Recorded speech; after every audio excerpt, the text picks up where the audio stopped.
Hello ಸ್ನೇಹಿತರೆ, ಎಲ್ಲರಿಗೂ ನಮಸ್ಕಾರ. ಬಿಗ್ ಬಾಸ್ ಸೀಸನ್ 12 ಇನ್ನೇನು ಕೆಲವೇ ದಿನದಲ್ಲಿ ಬರುತ್ತೆ.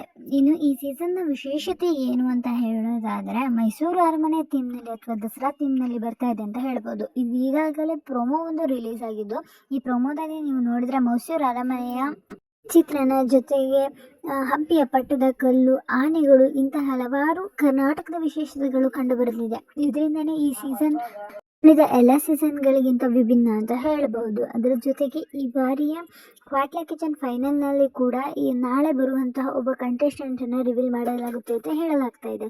ಈ ಕಂಟೆಸ್ಟೆಂಟ್ ಯಾರು ಅಂತ ನೀವು ತಿಳ್ಕೋಬೇಕು.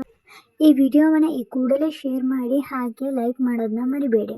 ಇನ್ನು ಈ ಸೀಸನ್ನ ಬಗ್ಗೆ ಹೇಳೋದಾದರೆ, ಕಿಚ್ಚ ಡಿಫ್ರೆಂಟ್ ಆಗಿ ಕಾಣಿಸಿಕೊಂಡಿದ್ದಾರೆ. ಇದೆಲ್ಲ ನಿಮಗೆ ಗೊತ್ತೇ ಇರುತ್ತೆ, ಯಾಕಂದರೆ ಪ್ರತಿ ಸೀಸನಲ್ಲೂ ಕಿಚ್ಚ ಡಿಫ್ರೆಂಟ್ ಆಗಿ ಕಾಣಿಸ್ಕೊಳ್ತಾರೆ. ಬಟ್ ಈ ಬಾರಿಯ ಬಿಗ್ ಬಾಸ್ಗೆ ಯಾರ್ಯಾರು ಬರ್ಬೋದು ಅಂತ ನೋಡೋದಾದರೆ, ಸುಧಾರಾಣಿಯವರು ಬರ್ಬೋದು ಅಂತ ಹೇಳಲಾಗ್ತದೆ. ಜೊತೆಗೆ ಡಾಕ್ಟರ್ ಬ್ರೋ ಕೂಡ ಬರುವ ಸಾಧ್ಯತೆ ಹೆಚ್ಚಿದೆ. ಇಷ್ಟೇ ಅಲ್ಲದೆ ಈಗಾಗಲೇ ಬಿಗ್ ಬಾಸ್ಗೆ 16 ಜನ ಕಂಟೆಸ್ಟೆಂಟ್ಸ್ಗಳು ಸೆಲೆಕ್ಟ್ ಆಗಿದ್ದಾರೆ. ಅದರ ಮಾಹಿತಿ ಪಟ್ಟಿಯನ್ನು ನಾನು ಮುಂದಿನ ವಿಡಿಯೋದಲ್ಲಿ ನೀಡ್ತೇನೆ. ಇದೇ ರೀತಿ ಹೆಚ್ಚಿನ ಮಾಹಿತಿಗಾಗಿ ಹಾಗೆ ಬಿಗ್ ಬಾಸ್ನ ಅಪ್ಡೇಟ್ಸ್ಗಳಿಗಾಗಿ, ಸ್ಯಾಂಡಲ್ವುಡ್ ಅಪ್ಡೇಟ್ಸ್ಗಳಿಗಾಗಿ ನಮ್ಮ ಚಾನಲನ್ನು ಸಬ್ಸ್ಕ್ರೈಬ್ ಮಾಡಿಕೊಂಡು ನೋಡೋದನ್ನ ಮರಿಬೇಡಿ. ಧನ್ಯವಾದಗಳು.